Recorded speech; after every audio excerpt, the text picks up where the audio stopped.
Morning, everyone. I thought I'd tackle a bigger topic here, which I try to stay clear of most of the time. Just simple. It's a very emotional topic, but I've been in the landscaping business dealing with things for about 41 years. Plus, I've lived here 15 months now. Tomorrow will be exactly 15 months. So I thought I'd talk about the trees or the lack of trees here, and again, get your thoughts mainly is what I'm looking for, to stir up some conversation and see what people think. Of course, I'll share with you what I think. So, as I often say, I'm not a tree hugger or, the government trying to shove something, down people's throats or whatever, or tell people what to do. But at the same time, kind of common sense. If you plant, it's like, let's say you farm corn, and you go out and you plant a field full of corn, and you go out and harvest it, and then you go out and harvest it, and you don't do nothing else, and you go back in 4 or 5 months and you want to harvest again. Well, there's no corn. Well, that's what's happening to the trees in the Philippines. That sums it up very simply.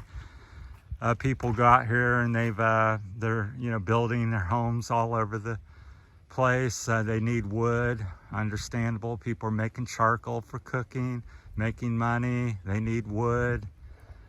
Lots of people needing wood. Build like I said, building and cooking and that type of stuff. Clearing fields for to grow crops or raise livestock. So everybody has a demand. Now, I'm not saying don't do any of this. I'm just saying, to me, the answer is if you make furniture and you do any of the things that I talk about, you build a house or cut down a tree, also have a day, a week, or day a month where you go out and plant such trees. So go out and plant 1,000 trees or 500 trees, because that's what's not being done. And you look at the landscape here, there's no nutrients hardly in the soil. It all washes away because there's just no vegetation. So you'll see that more and more as we walk here. Even this big tree has gotten cut down this past year, is chopped up, wanting to make charcoal mostly from that. So a lot of that's going on. So when it gets really hot, it's extra hot because there's no shade or oxygen, cool air being produced and things like that. So when for example, when I first come here, we'll kind of hide behind this tree, get a little shade and wind protection. I walk this trail, which is probably 2 or 3 kilometers, a lot, and I would say 60-70% of it is at least minimally 50% to 70% was shady, like the little spot I'm in. And now I walk it, I would say maybe only 10%. And that's happened the last 15 months I've been here. And what I've also not seen is I haven't seen one tree planted locally in that same part, but I've seen, 15, 25, 50 hectares cut down and, made into charcoal and wood and then replanted with corn. And so when it gets really hot, it just gets even hotter, and when it rains, all the stuff washes down the hill. And I was talking to somebody last year when we were in the rainy season. They said, we've never seen it flood like this. It was either 9 years or ever. But there's so much, because there's nothing to hold the water on. When it rains, all this hillside just drains right off.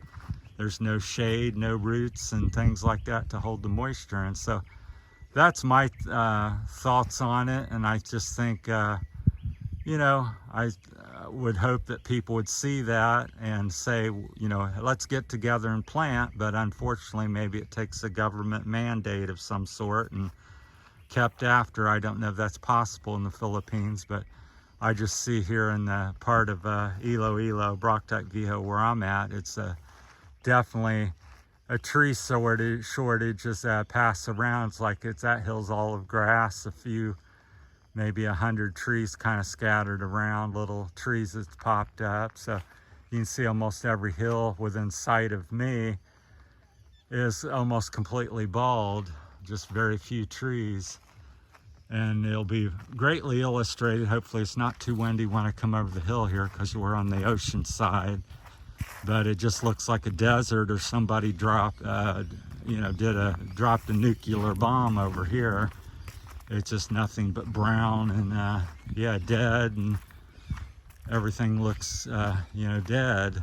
And we had just had a dry spell, which doesn't help. But my point is, I think the dry spell part is just made worse by not having extra trees. So I've also seen this type of stuff in America, where when the Europeans first landed, they go, oh, look at all these buffalo.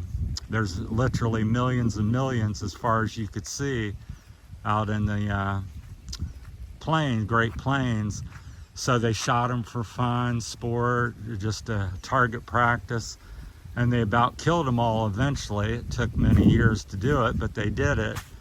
And here, I imagine the Philippines, a couple, 200-300 years ago, was heavily forested, and it was like a jungle. And now I look around the area I'm at, there's next to no very few pockets of jungly native area left anymore. Just a handful of them, and every year they're being cut because there's simply no more wood and trees to be done. So, but I just wanted to get your thoughts on it, and share my experience and thoughts as well. So, like I said, as you come over the hill here, it even gets worse looking. But there's only like 1 or 2 hillsides here that have a substantial native stand of trees. So, but here's what you typically see. They burnt the field, and so how good can that be with nutrients, and what kind of crop are you going to grow in it? And you could see when it rains, because we get torrential rain, 1, 2, 3, 4, 5 inches of rain in the rainy season, and it just runs down the hill like a waterfall.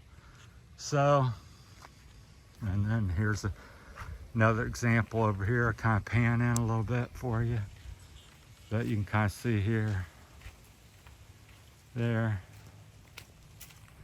Good morning.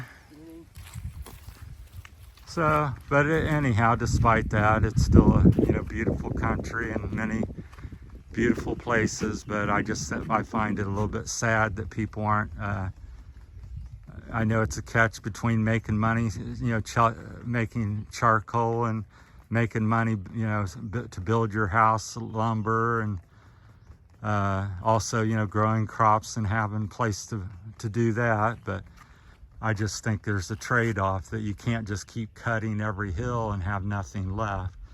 So, but that's up to the people. Like I said, I someday hope to be a citizen here, but that's just my 2 cents. I just thought I'd talk a little more about that. I've touched on a few things and kind of stayed away from it, but today I wanted to, be a little more direct with it, and basically see what you thought out there. Am I right and wrong, or what do you think the things you could do? So there's a lot of different things. It needs people doing stuff, and somebody supervising, and and a lot more.